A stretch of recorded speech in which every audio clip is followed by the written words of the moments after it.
O áudio que vocês vão ouvir agora é parte do podcast Xadrez Herbal. Caso vocês queiram ouvir mais sobre esse assunto e outros temas de política internacional, é só ir em xadrezverbal.com.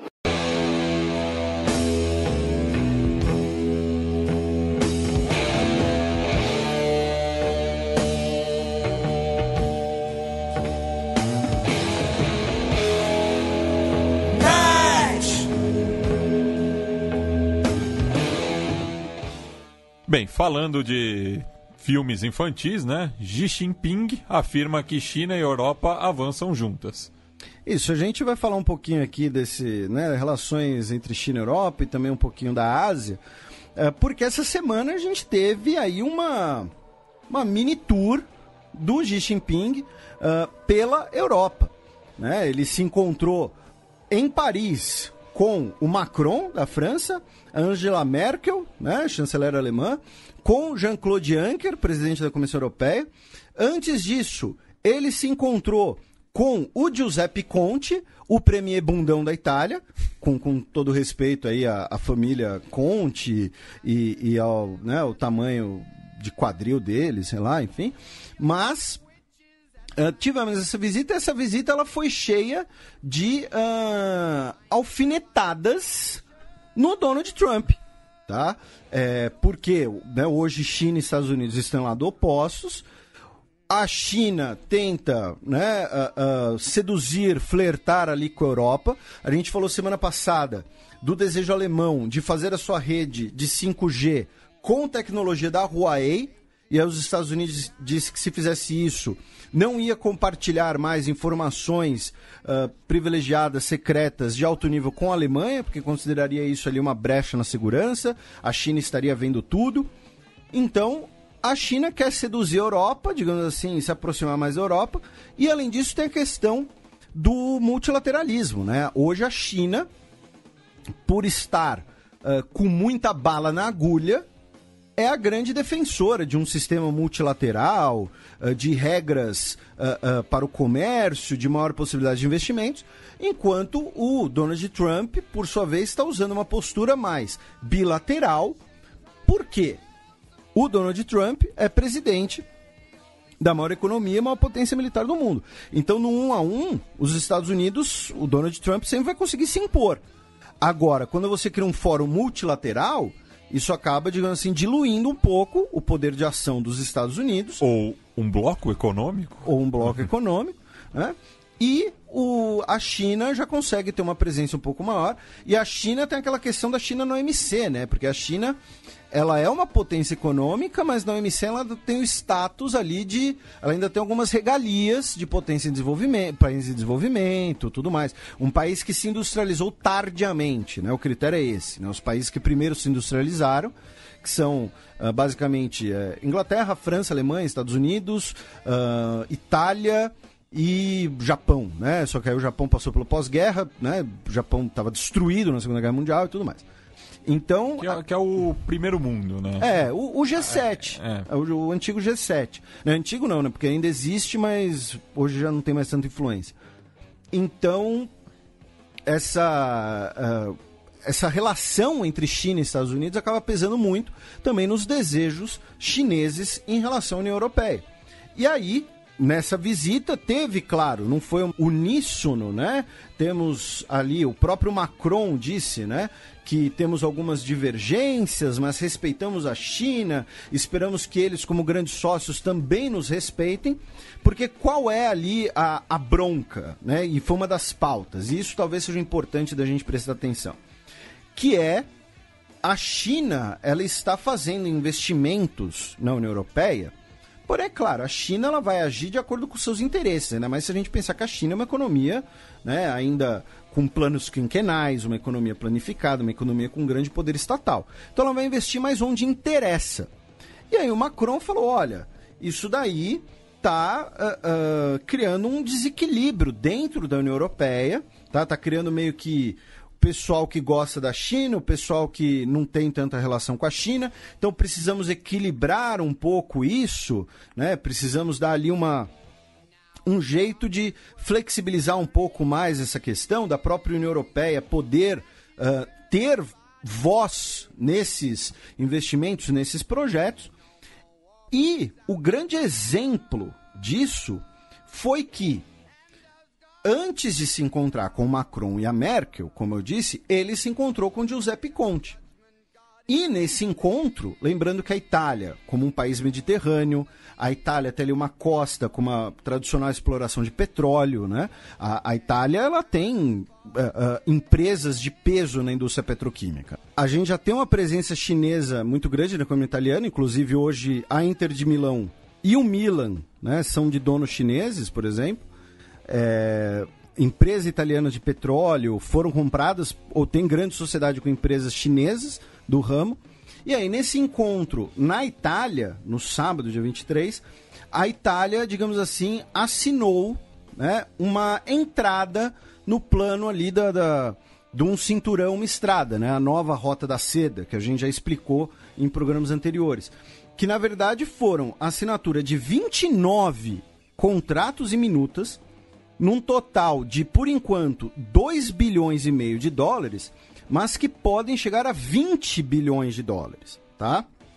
Nesse projeto, os chineses vão fazer obras de infraestrutura na Itália e de expansão da capacidade de petróleo do país, ligando a infraestrutura italiana à infraestrutura que está sendo construída pela China nos países que estão, digamos assim, no meio do caminho, que é essa ideia, né, do um cinturão, uma estrada, é ligar a China à Europa diretamente. Recentemente a gente teve, né, o primeiro trem que chegou em Pequim vindo de Londres, tá, carregando mercadoria. E nesse cenário também tem a abertura do turismo na China para turistas italianos e vice-versa, intercâmbio cultural e importação pelos chineses de produtos agrícolas italianos como laranjas e limões. Tá? Nem sabia que tinha tanta laranja assim na Itália, né? Limão eu sabia, mas laranja eu não sabia. Dentre outros países que já concluíram protocolos parecidos são Croácia, Hungria, Grécia, Polônia e Portugal. E, só que com detalhe, como a gente acabou de mencionar, a gente mencionou o G7, a Itália é o primeiro país do chamado G7 que fala, olha, China, é nós, vamos fazer essas obras, vamos se ligar a um cinturão, uma estrada, vamos expandir esse investimento. E, como você disse, né, a gente estava conversando, um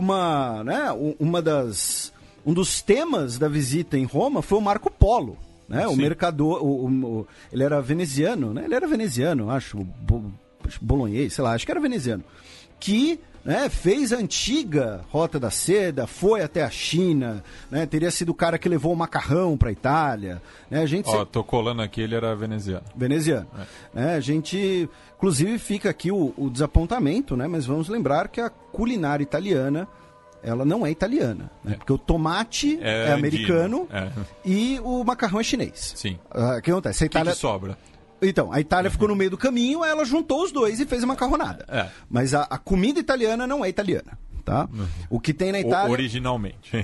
O que tem na Itália é abobrinha. Exatamente, zucchini e berinjela, tá? Então, né, fica aí essa lamentação, né? Explodam as suas cabeças aí, comida italiana não é italiana. Quer dizer, depois de 300, 400 anos, acho que é uso capião, né? Mas, enfim. É que nem... Inclusive, eu vou fazer outro protesto aqui, que eu já mencionei com você em off, que é o seguinte. Recentemente tivemos 2 shows do Paul McCartney aqui em São Paulo, né? Que causaram um trânsito desgraçado, inclusive. Mas nada contra o Paul McCartney, porra.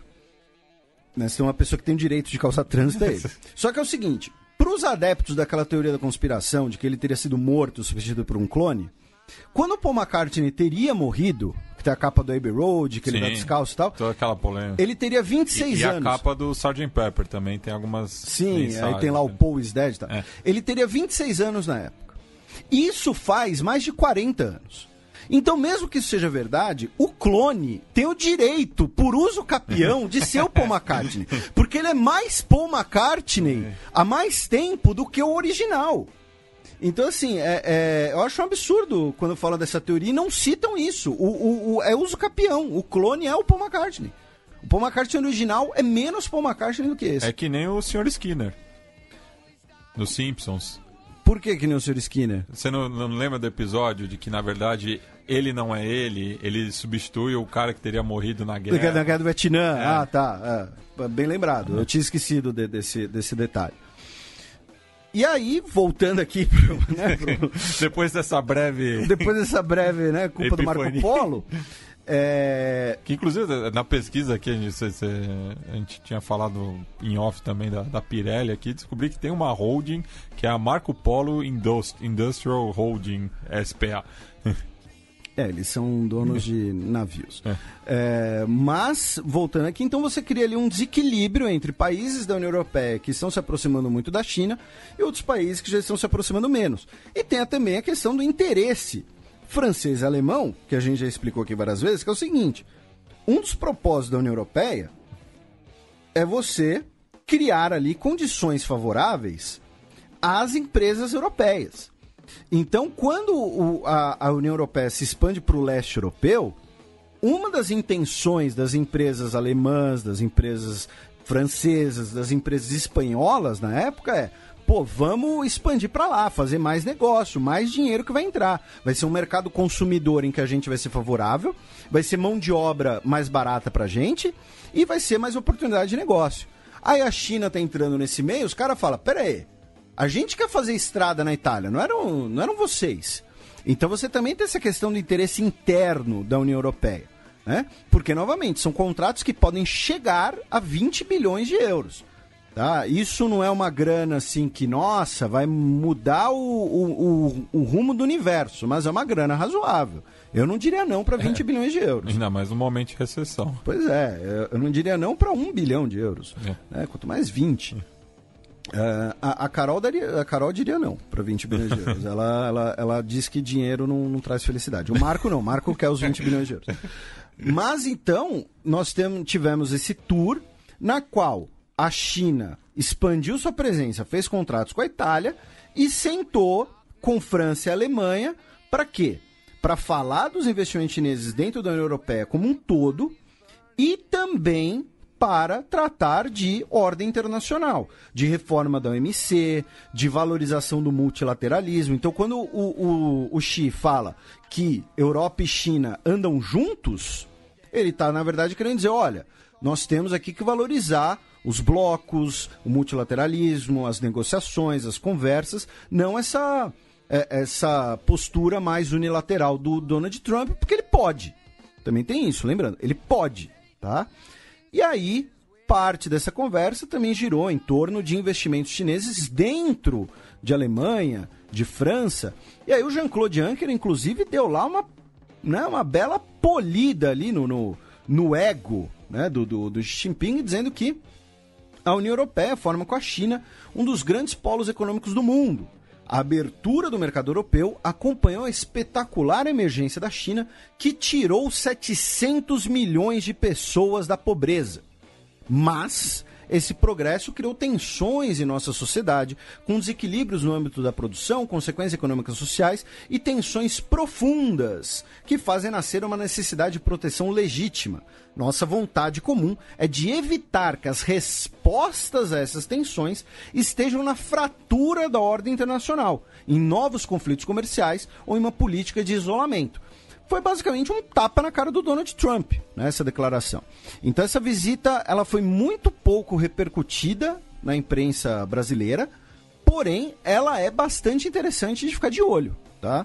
Porque ela mostra aí pelo menos uma tentativa de sintonia entre China e Europa, enquanto China e Estados Unidos, embora perto de assinar um acordo comercial, estão claramente em lados opostos geopoliticamente. E a treta da Huawei, que a gente tem acompanhado, é um grande exemplo disso, tá? Falando em treta da Huawei, o aplicativo Grindr, né, que é um Tinder para o público LGBT, né? Ele foi comprado por uma empresa chinesa no ano passado, tá? Em 2016, na verdade. E aí, em janeiro de 2018, essa empresa chinesa, o grupo Kunlun, assumiu totalmente o Grindr, porém, o Comitê de Investimentos Estrangeiros dos Estados Unidos determinou que o Grindr seja vendido Por quê? Porque a empresa é de Los Angeles e ela não pode ser controlada por uma empresa chinesa. E alegando, inclusive, que pode ter vazamento de informações dos seus 27 milhões de usuários. Só nos Estados Unidos ou... Eu acho que é globalmente. Worldwide. Acho que é globalmente. Tá? Então, fizeram essa... O governo dos Estados Unidos falou, olha, é uma rede social baseada nos Estados Unidos, ela não pode ser de uma empresa chinesa. Então determinou que, para ele continuar agindo, ou o Grindr sai dos Estados Unidos, ou vendem a empresa. Tá? E aí teria um banco de investimentos, segundo a Reuters, chamado Cowen, não conheço, C-O-W-E-N, que estaria ali já disposto a fazer alguma mediação, a comprar, enfim, a encarar o preju, porém aí isso pode acabar causando alguma alteração no funcionamento da rede social, não sei, talvez em médio prazo. Porque essa questão dos aplicativos a gente já tinha repercutido aqui recentemente, né? De uma base militar que foi descoberta... Por conta de um aplicativo de exercício corrida, físico. Porque, tipo, ali no meio do deserto tem, tipo, uma trilha, né? Aí, peraí, o que tem aqui que as pessoas estão correndo em volta? E a gente já falou isso aqui, as redes sociais, elas servem para os governos também, né? Os casos NSA com Facebook, com Google, não vai ser muito diferente com o Tinder, com o Grindr. A gente sempre lembra aqui, as pessoas estão vendo seus nudes, tenham consciência disso. Isso não quer dizer que vocês não devem deixar de mandar, só tem que ter consciência que tem gente vendo. Entendeu? Só isso. Privacidade é um conceito ultrapassado. Quer privacidade, volta pro século XIX, irmão. Entendeu? Então, assim, o século XXI facilitou, mas é um trade-off. Facilita para um lado, complica pelo outro. É o ônus, né? Pois é. Também em relação aos Estados Unidos-Ásia, o Donald Trump revogou as mais recentes sanções contra a Coreia do Norte impostas pelo Departamento de Tesouro. Tá? E o melhor disso tudo foi a Sarah Huckabee Sanders, porta-voz da Casa Branca, dizendo, abro aspas, o presidente Trump simpatiza com o presidente Kim e considera que essas sanções são desnecessárias. Tipo, period. Revoguei porque ele é brother. Em outras palavras foi isso, revoguei porque ele é truta, tá? E agora, né, falando sério, o que aconteceu? No final de semana passaram a vigorar do Departamento de Tesouro novas sanções contra a Coreia do Norte por conta de empresas comerciais chinesas que estariam supostamente contribuindo para o regime norte-coreano a contornar as sanções que já existem. Tá? Então são empresas que estavam fazendo contrabando, basicamente. Tá? Então tem ali um navio carregado ali de petróleo. Opa, olha, cheguei aqui na Coreia do Norte, curiosidade, olha, querem desembarcar o petróleo e tal. E aí essas empresas chinesas foram colocadas na lista do Tesouro dos Estados Unidos no final da sexta-feira, né? E aí ele iria vigorar a partir do final de semana. E o Donald Trump foi lá, usando a caneta dele que tem esse poder, e falou, tá revogado, não precisa dessa sanção. Mas aí o melhor foi a Sarah Huckabee Sanders justificando. Por quê? Porque ele é brother. Entendeu? Foi isso. Claro, a gente pode até fazer interpretações de que é um sinal de boa vontade para tentar manter as conversas, recuperar a conversa. A Coreia do Norte, que voltou a fazer parte daquele fórum de diálogo com a Coreia do Sul, que a gente mencionou na semana passada, que ela tinha saído, né? Essa saída durou menos de uma semana. Então, assim, claro, a gente pode interpretar ali como um sinal de boa vontade e tal. Só que, assim, a porta-voz deixou como, tipo, foi porque ele é brother. Foi porque eles se curtem, porque eles jogam FIFA multiplayer juntos, online, entendeu? É isso. NBA 2K, que o... deve ser NBA, né? Porque o Kim curte. O Trump, se jogasse FIFA, certeza que ele ia jogar com o PSG. Tipo, certeza, assim, time do milionário, pá, não, certeza. Nas Filipinas, a jornalista Maria Ressa, que foi eleita uma das pessoas do ano de 2018 pela revista americana Time, essa semana foi presa pela segunda vez, ela que é dona de um site chamado Rappler, que investiga o Duterte. Ela teria violado uma lei dizendo que apenas filipinos podem ser proprietários de empresa no país, e o site dela teria recebido dinheiro, teria recebido investimentos de uma empresa indonésia. E aí ela teria violado lá as regras de mídia nas Filipinas, aí foi presa por isso. Ela já foi solta hoje, depois de pagar uma fiança de $1.716, o que dá na cotação atual quase 8 conto, né? R$6.700, mais ou menos. Já foi solta. Ela foi presa de novo, né, como eu disse, pela segunda vez nesse ano. Ela já foi presa num total de 7 vezes e ela fala que claramente ela é perseguida por investigar e denunciar abusos e violações do regime Duterte, tá? Ele não seria possível. Não, ele jamais faria isso. Puta cara legal. Aí vamos assim... E só lembrando, né, essa semana justamente saiu o Fronteiras Invisíveis do Futebol sobre as Filipinas, né? Exatamente.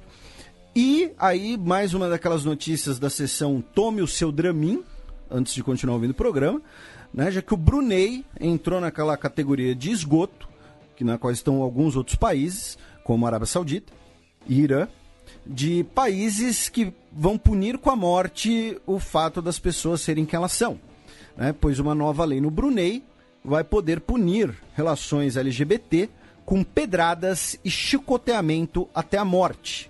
Tá? Essa mudança legislativa pode entrar em vigor até abril.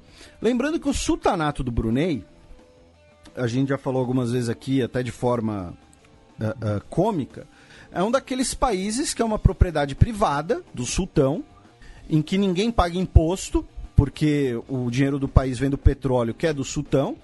É uma Arábia Saudita do Sudeste Asiático. Quase isso, né? Ficou muito famoso quando o Brunei bancou aquele show gigantesco do Michael Jackson, né? Que foi um dos maiores shows de todos os tempos.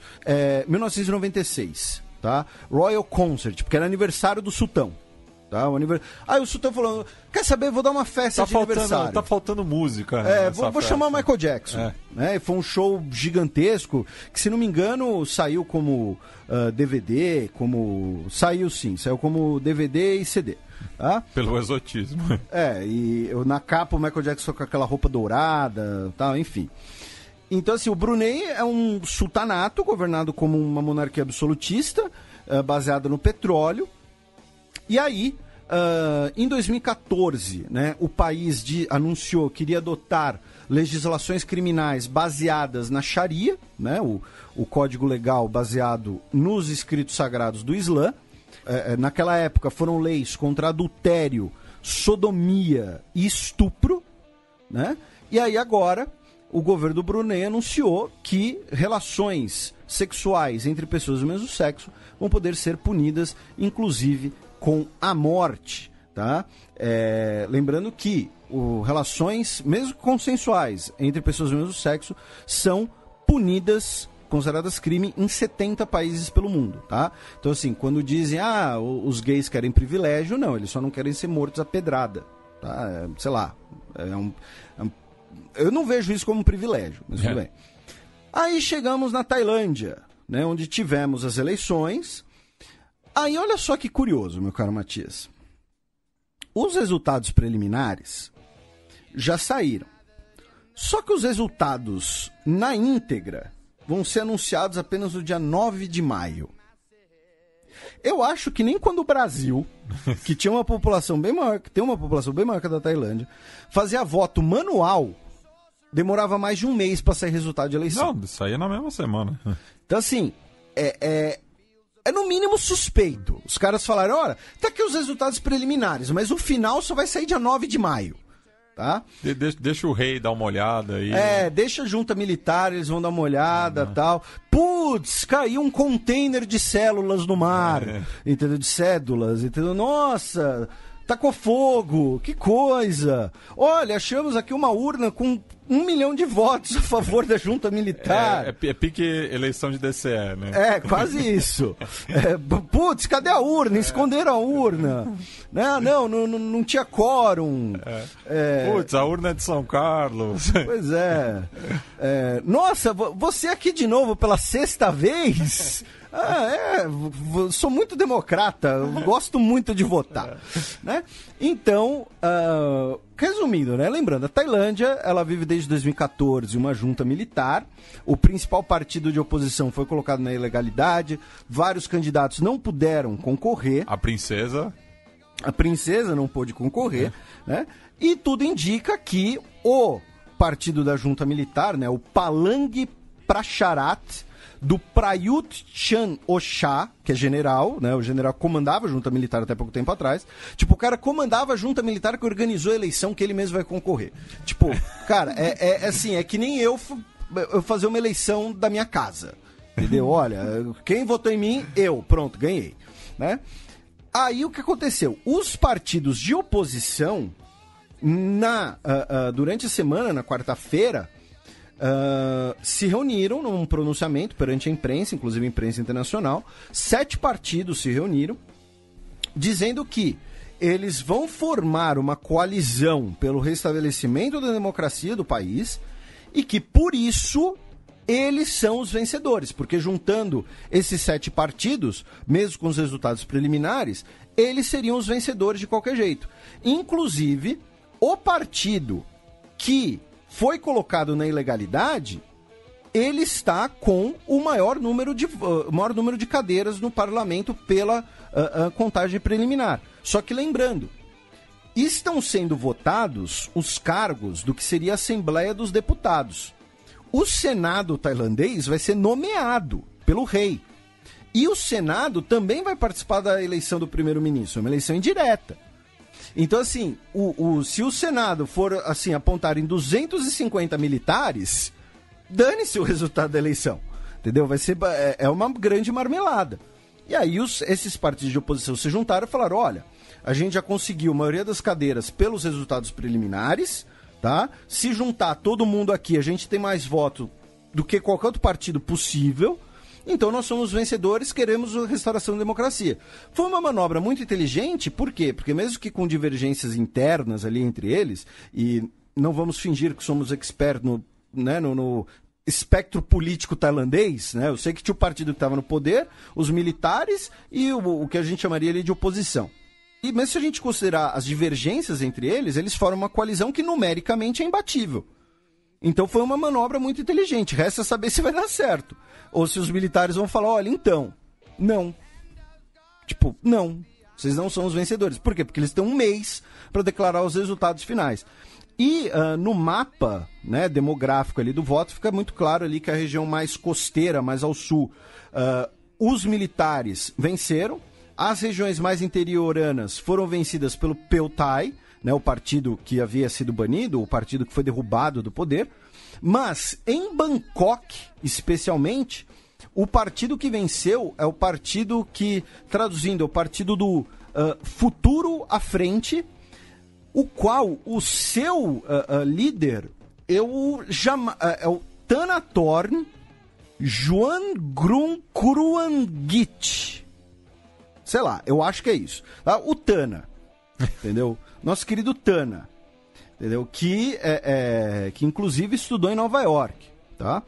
Então, em Bangkok especificamente, foi esse partido que venceu. Então veremos como é que vai ser o resultado, que vai ser dia 9 de maio. Até lá vai dar tempo de fraudar muita coisa. E finalmente, a Índia testou essa semana, né, na madrugada de quarta para quinta-feira, até tuitei sobre isso, o seu primeiro míssil A-7, né, um míssil capaz de destruir satélites em órbita.